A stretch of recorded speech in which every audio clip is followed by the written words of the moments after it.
इस घर में आज पहली बार रौनक की माँ काम करने आई थी।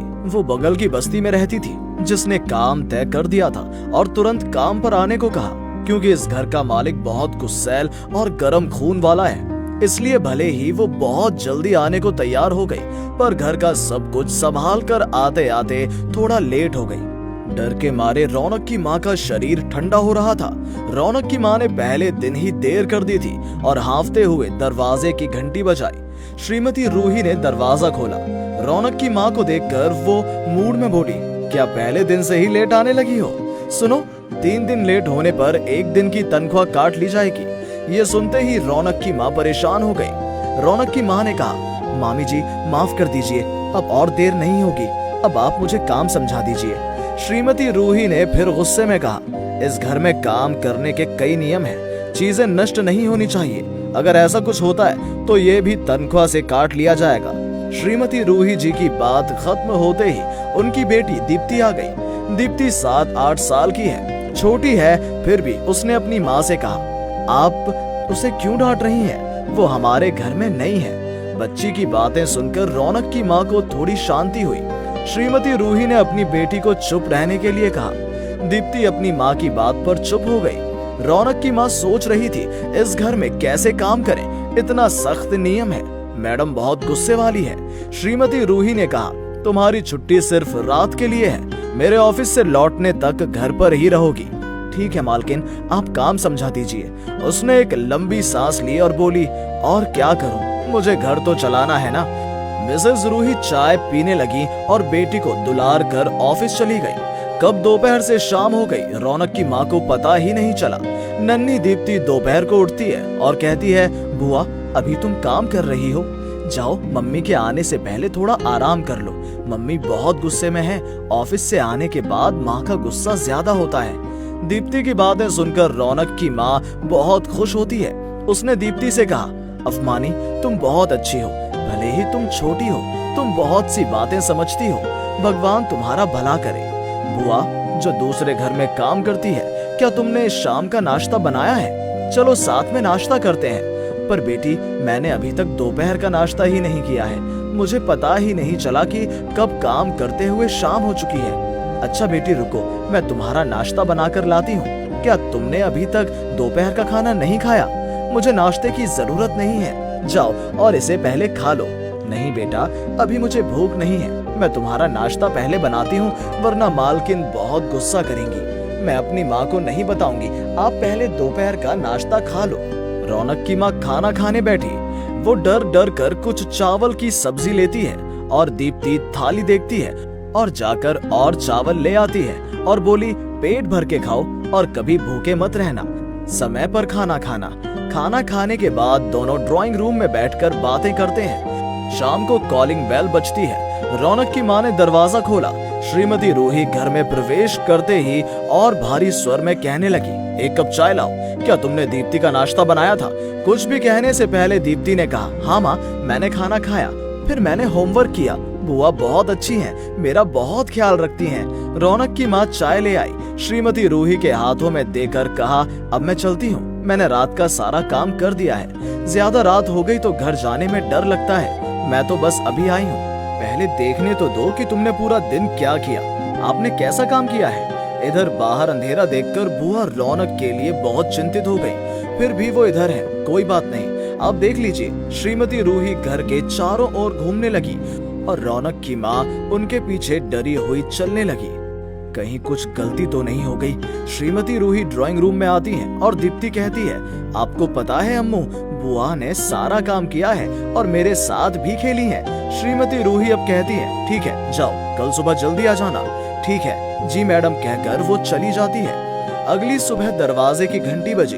वो आज पिछले दिन की बातें याद करते ही जल्दी आ गई। आज साहिब ने खुद दरवाजा खोला। बुआ को देखकर वो उसे पहचान नहीं पाए। श्रीमती रूही ने आकर कहा कि उन्होंने कल से काम शुरू कर दिया है। सर ने कहा, ठीक है। इतना कहकर वो दरवाजे से हट गए और बुआ अंदर आ गई। साहब और मैडम ऑफिस चले गए। रौनक की माँ अपना काम शुरू करती है। घर में झाड़ू लगाते समय अचानक टेबल पर रखे एक महंगे फूलदान उससे टूट जाता है। उसकी आवाज सुनकर दीप्ति भी जाग जाती है। दीप्ति समझ जाती है कि कुछ टूट गया है। इसी बीच रौनक की माँ का शरीर डर से कांपने लगता है। दीप्ति के आने पर रौनक की माँ फौरन कहती है कि मैंने जानबूझकर नहीं तोड़ा है। दरअसल जल्दी आने की वजह से मैंने सुबह खाना नहीं खाया है। खाना न खाने की वजह से सिर घूम रहा है और गलती से धक्का लग गया। सब कुछ सुनकर दीप्ति गुस्सा करती है। रौनक की माँ अधिक डर जाती है, शरीर अधिक कांपने लगता है। दीप्ति फिर धमकी भरे लहजे में कहती है, इतनी देर हो गई, आप बिना नाश्ता किए क्यों काम कर रही हैं? दीप्ति की बात सुनकर रौनक की माँ को थोड़ी शांति मिली। रौनक की माँ उसकी वजह से रो पड़ी। दीप्ति ने कहा, चिंता मत कीजिए, डरने की कोई बात नहीं है, पहले खा लीजिए। रौनक की माँ कहती है, पहले साफ करके तुम्हें नाश्ता दे दूं, फिर मैं खा लूंगी। आप पहले खाओ, मैं अभी फ्रेश नहीं हूँ। कुछ देर बाद दीप्ति फ्रेश होकर अपने कमरे में आती है। रौनक की माँ दीप्ति के लिए नाश्ता लाती है। दीप्ति नाश्ता करने लगी। रौनक की माँ कहती है, बेटी अगर मैडम आकर गुलदान नहीं देखेंगी तो मुझ पर गुस्सा करेंगी, मुझे काम से निकाल देंगी। हाँ, ये मेरी माँ का पसंदीदा गुलदान है। अच्छा अब तुम जाओ, कुछ और करो, इसकी चिंता मत करो। मम्मी के आते आते शाम हो जाएगी। इतना सोचेंगे तो आपके दूसरे काम भी बिगड़ जाएंगे और तब माँ को और गुस्सा आएगा। दीप्ति नाश्ता करके ड्राइंग कर रही थी। स्कूल बंद होने के कारण वो सारा समय घर पर ही इन कामों को करने में बिताती है। करीब 11 बजे दीप्ति अपने चाचा को बुलाती है और उसे अपने घर आने के लिए कहती है। 10 मिनट बाद उसके चाचा आए। दीप्ति ने नानू का घर उसके घर के सामने सड़क के उस पार था। दीप्ति के चाचा कहते हैं कि तुमने बुलाया बेटा, मेरी रंगीन पेंसिलें खत्म हो गई हैं, चलिए आपको स्टोर पर ले चलते हैं। दीप्ति और उसके चाचा निकल जाते हैं। रंगीन पेंसिल खरीदने के बाद दीप्ति ने अपने चाचा से कहा, चलो उस दुकान पर चलते हैं जहाँ से माँ घर की चीजें खरीदती है। क्यों? चलो, इसकी जरूरत है। दीप्ति उस दुकान पर गई और फूलदान खरीदा जिसे रौनक की माँ ने सुबह तोड़ दिया था। दीप्ति के चाचा कहते हैं कि तुमने इसे क्यों खरीदा? आपके घर में एक है ना? नहीं चाचा, वो था, अब नहीं है। बुआ ने आज सुबह काम करते हुए उसे तोड़ दिया, तो मैं इसे माँ के आने से पहले रख दूंगी ताकि माँ समझ ना सके।